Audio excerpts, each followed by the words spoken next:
Good morning and welcome to another episode of the Ecom Engine. Today I'm delighted to be joined from Thomas from StoreHero. Thomas, lovely to see you, my friend. Please start today by just giving us a little blurb of StoreHero and your journey to get to where you are today. First of all, thanks very much, Nathan, for having me. Just have my absolute feed of pancakes there this morning, so I'm full to the brim of Nutella. So excuse me if I might sound a bit tired. Thanks for everyone for tuning in. My name is Thomas Gleeson. I'm co-founder at StoreHero.ai. So essentially, what StoreHero is, it's a SaaS platform for D2C brands and agencies to really try and centralize the marketing, the e-commerce, and the finance operations of a business to get as close as possible to real-time profitability on both the business order and down to the product level as well.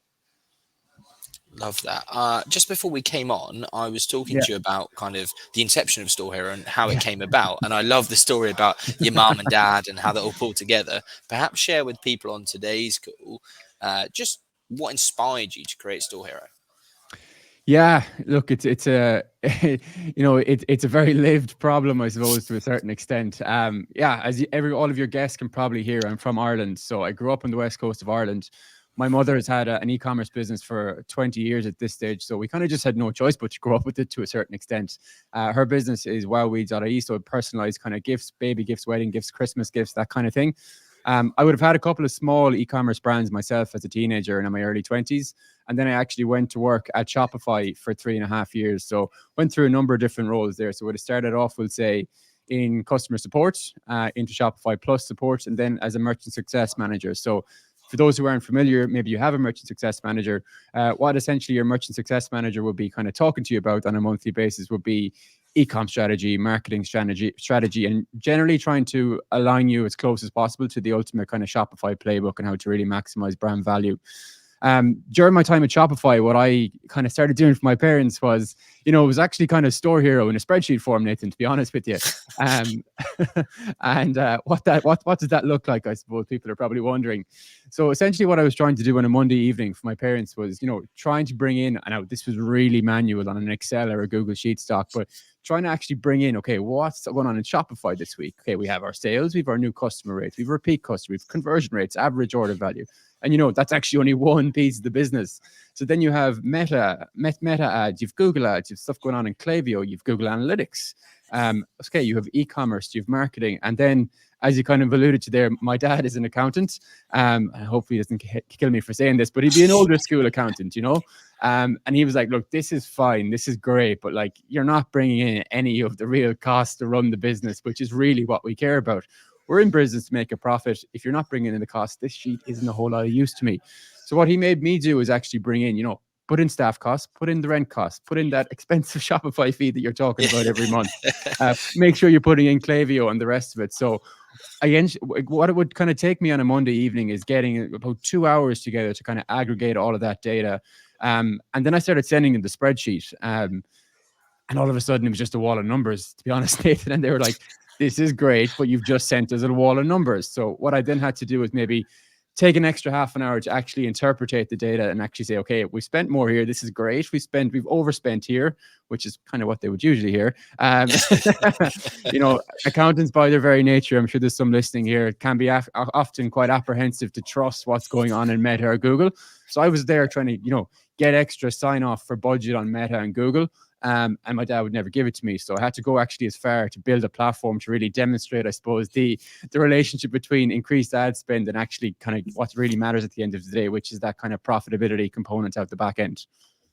Yeah, makes sense. I guess the question here, the challenge I see with brands is they log into Meta and Meta says spend more money, right? And they log into Google and it says spend more money. And they log into Klaviyo and it says spend more money. And all they want is just a single source of truth that says, this is actually where you need to spend your money, and this is what's going to generate the best return. Is it fair to say that StoreHero now exists to be that mutual middle ground, if you like, that's going to aggregate all the data and say, if you want to drive growth, this is what's working for you and this is where to spend the money? Absolutely. And I mean, this is a challenge. I think you've obviously faced it as well with the clients at Quickfire. And, we face it with clients every day of the week. You might log into Meta at the end of the month and Meta said, look, you've done 100K. You log into Google. Google have said you've done 100K. You log into Klaviyo. They've said you've done 50K. You log into Shopify and you've done 150K and somebody's lying. Stuff is Yeah. coming organic to the brand. Not everyone can be telling the truth. If you were getting all the revenue from these platforms, you'd probably be exited the business. You'd be a multimillionaire at this stage. But unfortunately, anyone running e-commerce today understands that, there's double attribution along the line. You might click through the Klaviyo email, click through the Facebook ad, and then maybe end up buying on a Google shopping ad. They're all going to claim for that sale. And that's great in that you can kind of understand the data, but it doesn't aid for much real kind of concise decision making for a lot of brands to really, I suppose, triangulate again that truth between ad spend, sales, and what's coming out in the back end from a profitability perspective. So I suppose how StoreHero, to pull it back in, how StoreHero probably helps with that is, yes, we're going to hook into Shopify, to Klaviyo, to Meta, into Google, but we're also going to allow you to kind of pop in all of the variable costs. And ecom is not like going into Boots and buying a skincare off the shelf and you might have a transaction fee. You kind of have all of these, what I kind of like to call paper cuts that go along the way with an e-commerce transaction. So you have your product costs, then you might give a welcome 10 discount. You have a 3PL fee if you work with a third-party logistics provider. You might have given them free shipping, so we need to take that into account. You have a transaction fee. You might have return costs if you're working with an apparel brand. So you really want to make sure that you're piping all of that data into StoreHero, and you can really start to understand the relationship between, have you increased or decreased ad spend? And yes, you want to keep an eye on how that's affected top line revenue, but really what you're trying to figure out is, what's that sweet spot I can get to where, yes, we're going to maximize spend to try and get to max profitability, because max revenue and max profitability are often very, very different things for a lot of brands. I'm really interested in this topic of profitability, and it seems, I don't know, like a little bit taboo sometimes, where people are like, "Oh, we're about purpose, or we're about this," and I was like, I get that, and I am all for that, but at the same time, a lot of businesses are there for profit, and that's also absolutely okay. Now, one of the topics you talked about there was attribution, and just for those listening that perhaps are not familiar with attribution, how would you best describe attribution? Yeah, so attribution is essentially like how, if you've run a Facebook ad or a Google ad and you click through the ad, Meta will, and you make a purchase, Meta will attribute that sale to the Meta platform.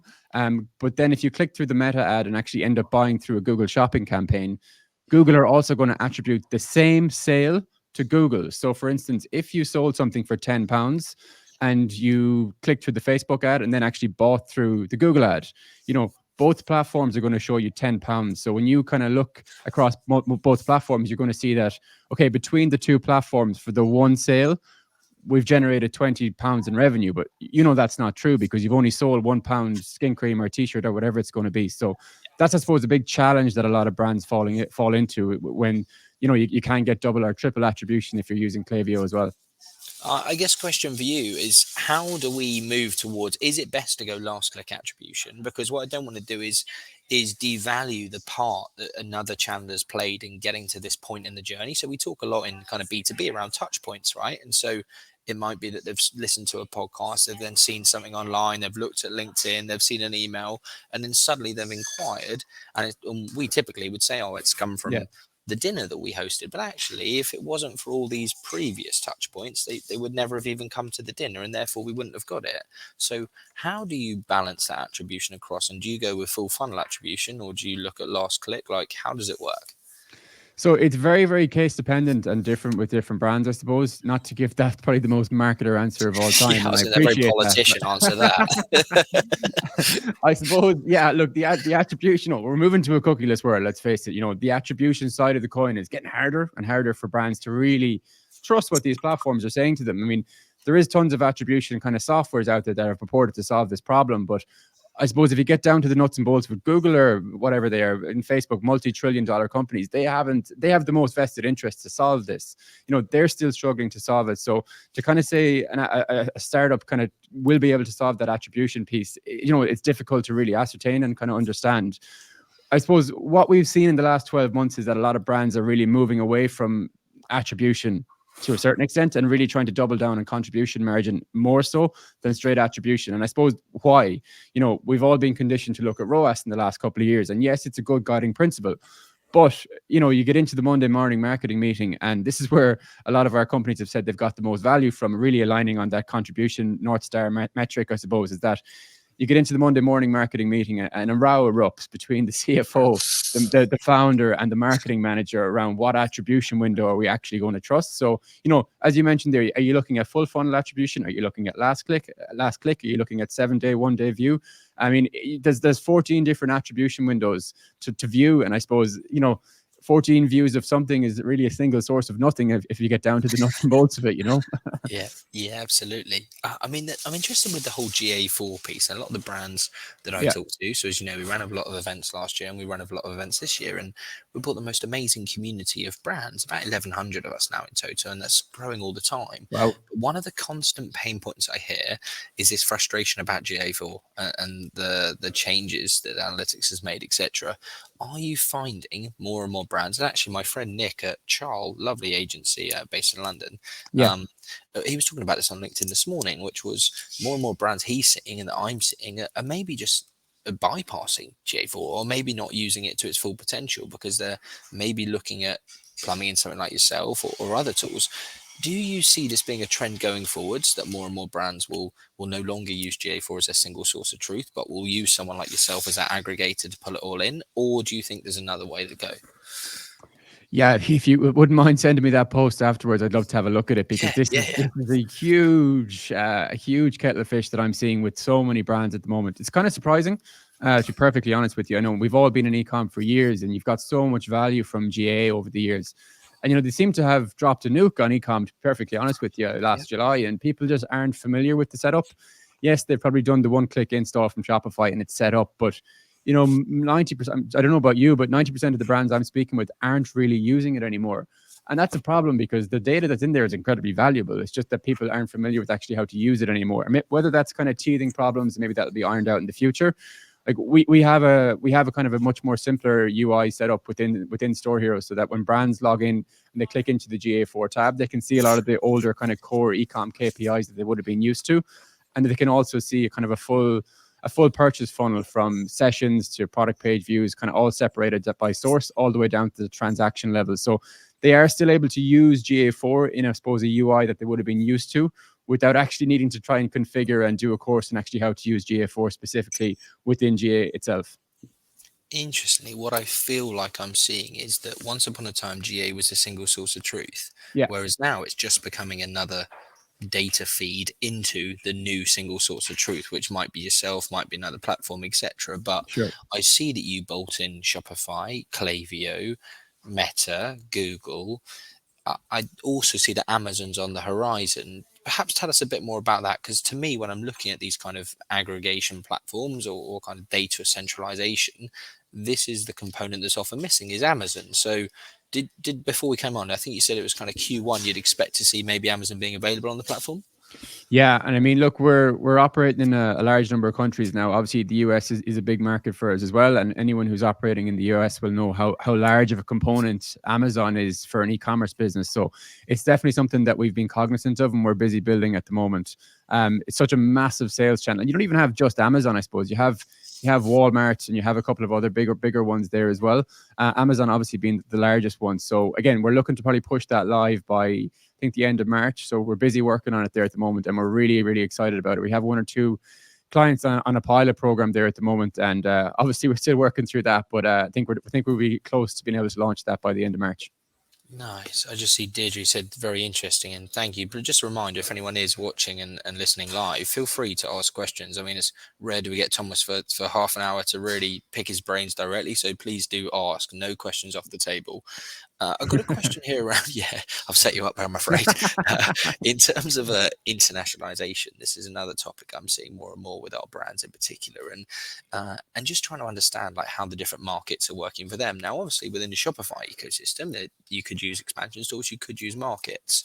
What I'm keen to understand is data-wise, when we pull it back into StoreHero, can we be as granular to say, actually, this is how this market performed versus this market and this channel in this market? Like, how many cuts can we make to go so granular that says actually Meta for the US market is performing totally different to Meta in an Irish market, for example?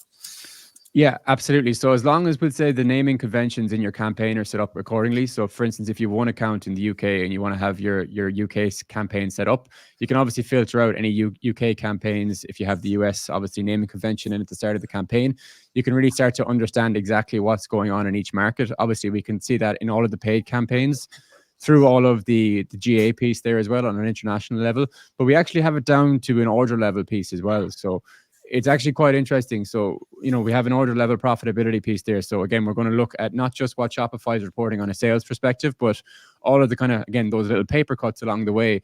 And what actually gets really interesting when you look at, we'll say, okay, let's look at Germany. Are we noticing a trend where our actual orders going to Germany are way less profitable than ones presenting to Ireland? What's causing that? Is it a case that maybe we have a much more expensive shipping cost to actually ship to Germany? We haven't priced that correctly. And again, the order level profitability piece is quite an interesting one. You're missing so much of the picture often in Shopify at an order level. Now, you don't want to go in and look at every order every day, but kind of understanding what the 1% of kind of profitable orders look like. And probably even more important, Nathan, is the 1% of unprofitable or often loss-making orders. And again, to your point, is it a case that we have not priced our international shipping correctly? Are we over discounting? Have we given free shipping on an order maybe we shouldn't have? Are we undercharging? And so on and so forth. So I suppose to pull it back to the point you asked there, going on a bit of a tangent. Again, you can see it down to the campaign level within all of your paid marketing within GA4, and then obviously we can get it on a business level separated out by market that you're operating in. Question around lifetime value. I mean, I've got an interesting dilemma around, does every order need to be profitable? Because of course, in an ideal world, yes, every order would be profitable, but at the same time, some people are going with a bit of a loss leader or something like that because they know the lifetime value is going to far outweigh that. What is your take on every order needing to be profitable? We need about 4 hours for this one, Nathan. Yeah, look, I mean, LTV is such such an important metric to get right. Look, I mean, you probably see this as well, but I mean, I've just spoken to, I'd say over 1,000 brands in the last 12 months. Everybody has such a different understanding of what LTV is. Like one brand I would have spoken to recently came to me and told me, look, we have a £200 LTV on a brand, on our business, on our customer over a 12-month period, and our CAC is at 150. I was like, great, sounds good. But when I actually dug into it, they were including, that was just top line revenue from Shopify, which included the VAT. So when you strip out VAT, you're actually left with 166 straight away. And then you pull out all of the kind of the COGS, so the product, shipping, transaction fees, fulfillment fees, and what their actual gross LTV on that customer was actually £99. And they had built their 12-month forecast based on a model that probably could have ended them in hot water really, really quickly. So what I'm kind of saying to people is, if you're looking at LTV, and this is a metric that you're going to kind of build your financial forecast on and your marketing plan on, and I think you should, but just make sure that you're looking at it in the correct lens, because if you're going to build an LTV to CAC model based on pure revenue, you're going to end up in hot water really, really quickly. And I've just seen it happen to too many brands. I've got a question around understanding the cost base. Now, I don't want to oversimplify the process, but I would be very interested to poll a segment of retailers and say just how many of you truly understand your cost base. Now, without throwing you under a bus here, are there any tools or audits or anything that helps a brand out? So for example, you mentioned there about shipping costs, right? And so, or 3PL costs or whatever. Now, how many brands, if you said to them, tell me your costs, etc., would go with your traditional costs and maybe app fees and agency fees, but they don't know what they don't know, and they perhaps would miss something or not consider it, etc. Is there a way for brands to, have you got any guides or cheat sheets or anything? And if not, we're going to create one after this, but is there anything that can help brands identify all those costs so they can at least get to that point, right? Which is, I'm not going to be able to know profitability unless I know my cost base. How would a brand start understanding their cost base? Yeah, really good question. And like, it's actually a really, really important point. And it's one I don't think gets enough attention. Again, just for context, I would have spoken to a brand last week who had shipping down as an operating expense, and they were building their forecast, and that's a marginal cost. And what I mean by that is if you're trying to double your top line revenue next year and you're going to put the shipping of last year down as an operating cost, you're not accounting for that doubling along with your top line revenue next year, as long as your average order value is the same. But to your point, I suppose, yeah, we actually have a break-even ROAS calculator on the StoreHero website. So what that will actually do is allow you to pop in the product cost, what the VAT rate is in the market you're actually selling to, what your transaction fee, shipping cost, and 3PL cost actually are. And fully cognizant of that VAT implication, it will actually tell you what a break-even ROAS on a product, on an order level, on a product level would actually look like for a brand.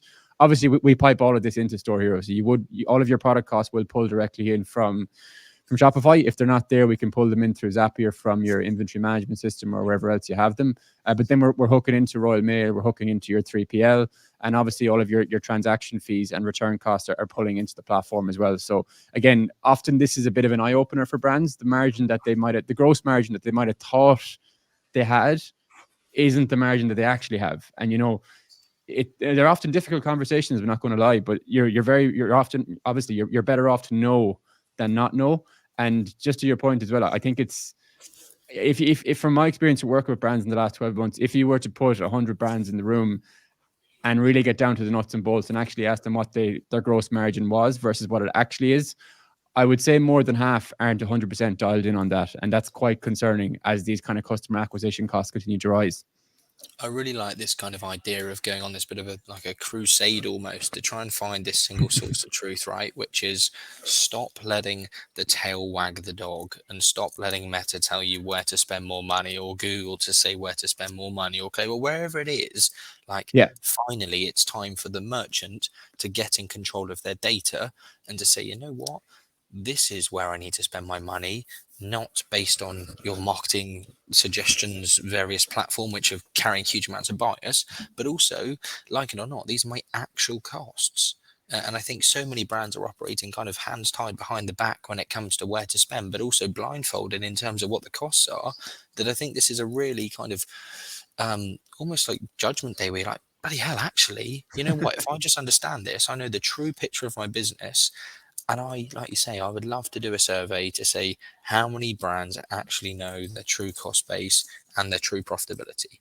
Like genuinely, versus, we're working off old figures, or we're working off something that perhaps we've had to take a load of assumptions because we're not sure on the integrity of the data, etc. So I'm really interested to see where this conversation can go and how we might be able to go on that crusade perhaps together to say, let's just take a pause and let's just properly get everything in place at a fundamental level before we start scaling up and leveling up costs, etc. In terms of the actionable insights, this is something that really stuck out for me. Is another frustration I find with when I'm talking to brands, etc., is that the data is one thing, but knowing what to do with it is the other. And if you look at tools like GA4 or other tools, what you find is that it can give you an answer to almost every question, but the challenge, as my co-founder always talks about, is like how to ask it. And I guess the question is, what struck me with you guys is that not only are you showing the data and taking away that bias, but you're also giving a little bit of actionable insight that says this is what you need to do with it. Perhaps you could just tell us a little bit more about that piece. Absolutely. And just to your point there, I think that's such an important one to kind of double down on, I suppose. Yeah, it's a difficult one. We speak to a lot of brands and they come to us and the data is great. It's great, but it's making those decisions based on the back of it. It's quite another story for a lot of brands. And one, I suppose, consistent question we get is, what key things do we need to align on?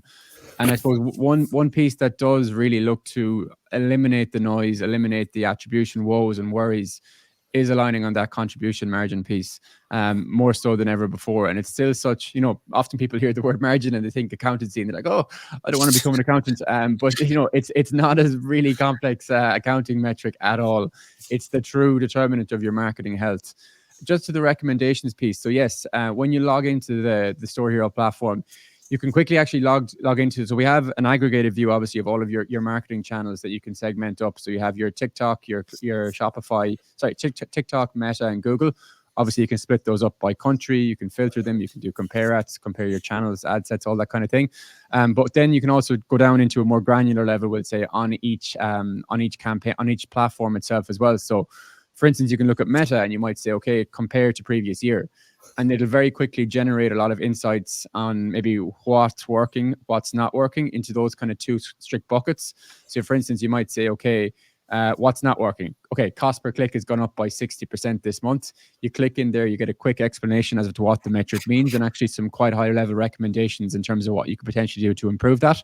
And then obviously maybe what's working. Okay, great. Your conversion value has gone up by 60, 70%. So maybe the cost per click increase actually has been a worthwhile venture for the brand. So again, we're really trying to cut through the noise and I suppose help people understand very, very quickly that, look, you don't have to log in and look at that wall of numbers that I might have touched on initially, but you can actually understand in plain English what's going on with your business, what's working, and maybe what needs to be improved.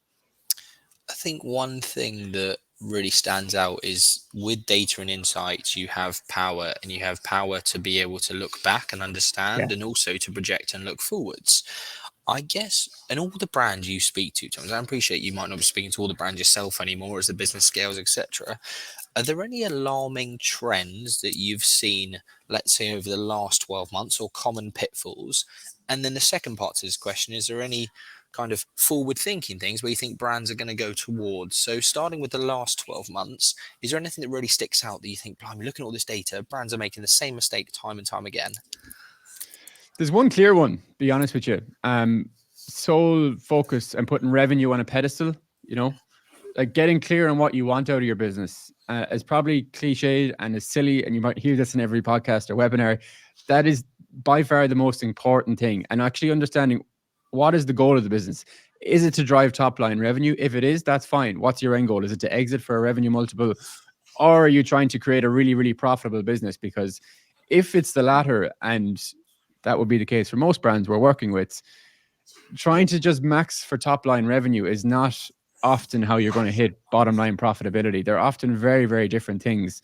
And what I kind of say to people, when we're building out 12-month forecasts for brands is like, okay, we're going to try and build a high-rise apartment block here. And to start off initially, what we need to do is dig a really solid foundation and structure, because you want to make sure as you build a business that it's going to remain intact, and that you don't end up with a leaning tower of Pisa after a while, because I've seen that happen too.